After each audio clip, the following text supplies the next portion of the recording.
Hello, my name is Uta Mickerstedt.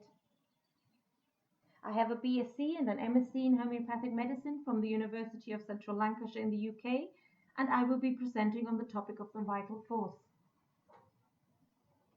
I'm passionate about homeopathy. I'm the founder of Clever Age the Mag. I'm part of the team at Homeopathy World Community, and with Genevieva, I am behind the group Get Well with Homeopathy.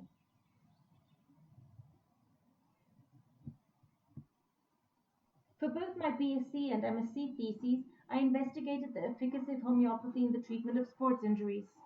I have an interest in the treatment of PTSD and complaints of the heart, and I love exploring the herbal medicinal realm. For more information about what I do, you can follow the links below.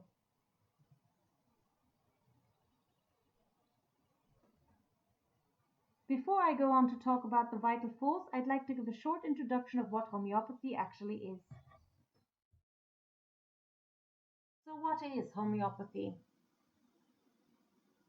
Christian Samuel Hahnemann is the founder of the complementary treatment approach known as homeopathy. He developed this healthcare system in the early 19th century in response to the, at the time, often painful and not seldom deadly treatments of the then dominant schools of medicine. He felt there had to be a gentler, more effective way to bring about recovery. Those who were ill then were often excessively bled and administered medicines made of toxic substances, which could alleviate the symptoms but also poisoned the body. He felt there had to be a gentler, holistic medicine that focused on people rather than the disease. He realized that the undiluted medicines led to an increase in symptoms, so he began experimenting with ever higher dilutions of medicinal substances.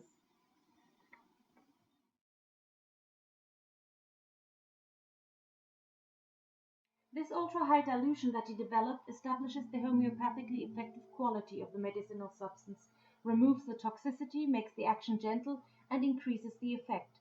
This is called potentization and involves serial dilution and succussion. Succussion is the rhythmical shaking of the diluted substances at different stages of the production process. Hahnemann investigated and concluded from his findings that a medicinally valuable substance could cause disease-like symptoms in the healthy. He extrapolated from this that a remedy producing certain symptoms in the healthy could treat such symptoms in the sick.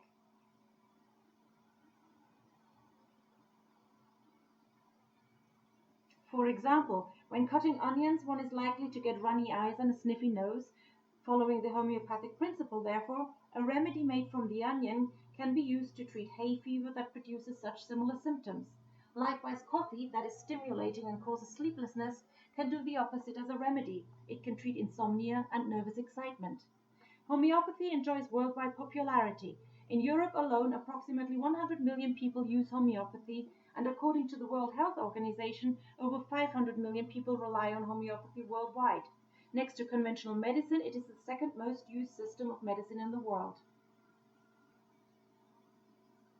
Patients appreciate and use homeopathy because it is holistic. It is non-toxic and practically devoid of adverse effects, and many people rely on it because it has helped them recover from illness.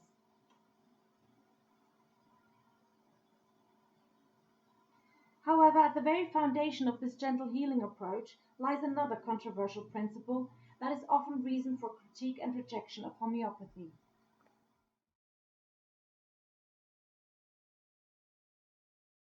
At the very root of the concept of homeopathy lies one of the most fundamental questions of the philosophy of life, namely the understanding of what life is.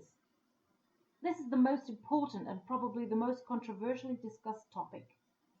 What is life?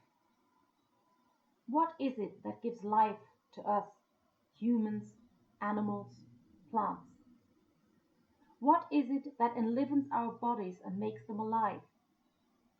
The philosophies of many of the traditional medicinal systems have at their very foundation this very similar belief system. This belief system, which, albeit rooted in such long tradition, is declined by modern conventional medicine.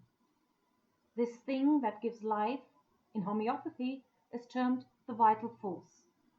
And this is the concept I want to talk about today.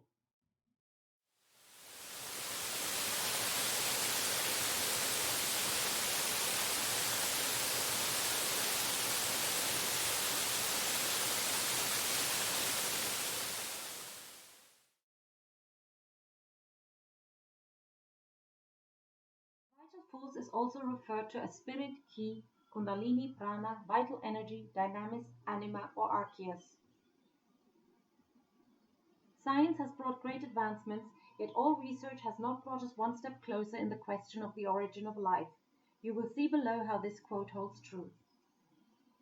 The vital energy describes a life-inducing spirit-like power that enlivens all living things.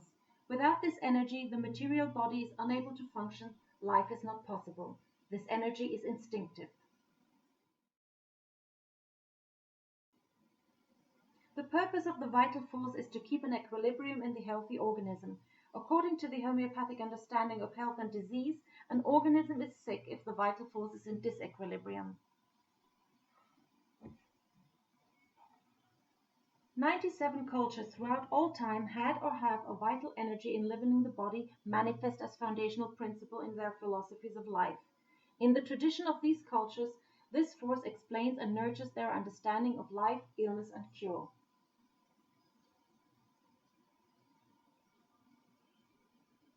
Qi is at the root of the traditional Chinese belief system. It is the inherent source of all life, the life force of nature. All organ function finds its provoking force in Qi. Qi flows in the organism and enlivens it.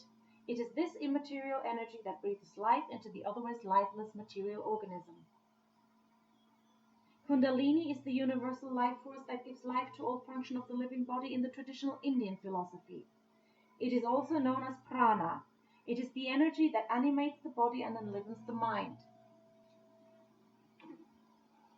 Homeopathy accepts a similar philosophy. This is called the vital force.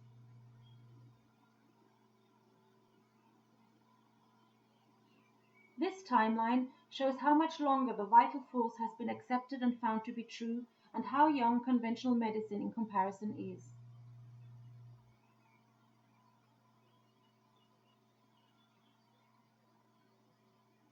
For a material organism to come to life, it needs to be enlivened by a spirit-like vital energy. This energy is the source of all functional ability of the organism. Without it, no physical action, emotional expression, or perception is possible. If an organism is ill, it is the vital force that is weakened or in disequilibrium. Disease is the disturbance of the vital force, hence the entire organism is ill. In conventional medicine, disease is a pathological cellular biochemistry. In conventional medicine, disease is a disorder of structure or function of the organism that is not due to an external impact. It is always a change or impact at cellular level. All illness is caused by bacteria, virus, or hereditary dysfunction. It is an alteration of the material body, of tissue and fluid. Healing is then the consequence of drug intake. In homeopathy and other complementary and traditional therapies, healing is the reactive, curative power of the organism, of the vital force that ultimately leads to recovery. Conventional medicine abandoned the concept of the vital force at the beginning of the 20th century in favor of a self-imposed and self-created concept of scientificity.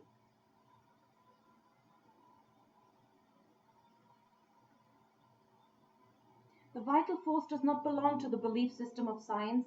Conventional medicine boasts with seemingly strictest scientificity, hence all treatments have to be testable according to the conventional research framework or paradigm.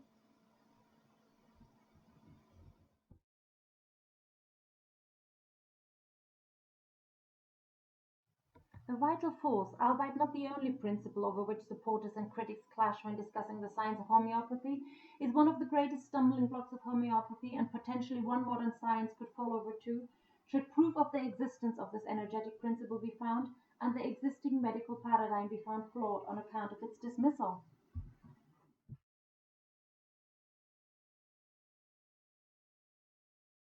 Compliance with the principles of science means that all sickness, medicine, and treatment has to be testable according to the existing framework of research. This framework has been created by conventional medicine.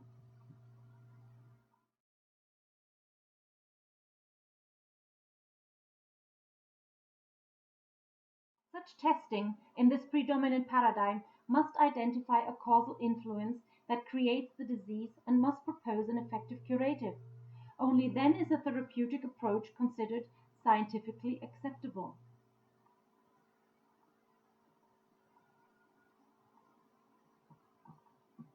Homeopathy is denied scientificity because the vital force as causal principle is not ascertainable. That is, it is not measurable with the conventional medical means of research.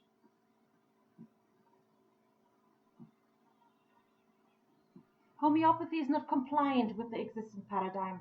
It is hence deemed as unscientific and is thus rejected.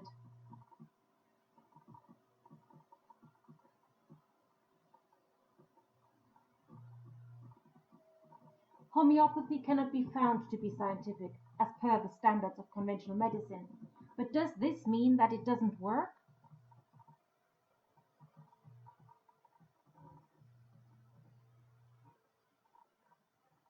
The vital force held true for thousands of years and within multiple health practices. How is it wrong? How and why was this natural law abundant only as recently as 100-ish years ago? How could the then new and modern concept of medicine become dominant over the traditional practices and could fully reject this principle?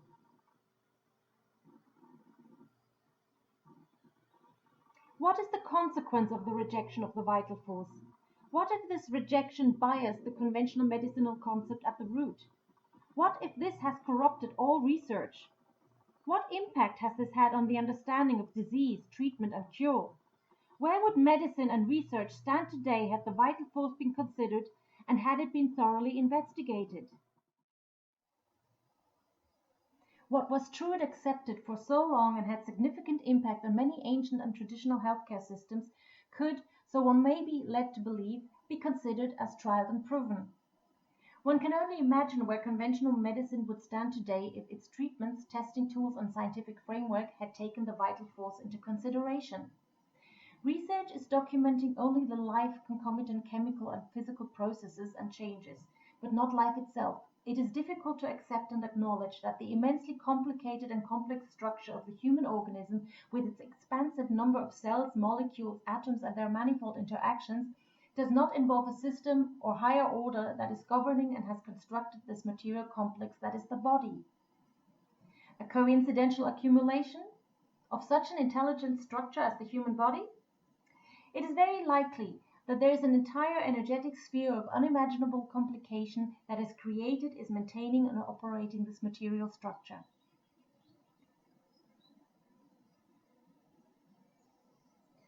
There is no sensory organ that the human being can use to reach or contact this energetic sphere, but considering that energies exist, for example, magnetism or gravitation, that are not palpable or perceivable by the human senses, supports the existence of such a realm.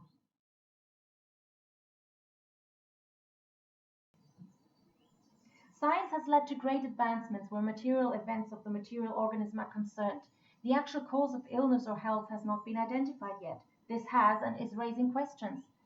Why this causal energetic principle got obsolete, considering its widespread and long-lasting belief in the traditional healing system, is unclear. But its rejection has given rise to fundamental questions that can be influential in the understanding of all vital themes of life and the comprehension of health, disease, and cure. Until evidence for the existence of this energetic element is found, the implausibility of the vital force for conventional medicine will remain, and the plausibility of homeopathy will continue to be questioned. Thank you very much for watching.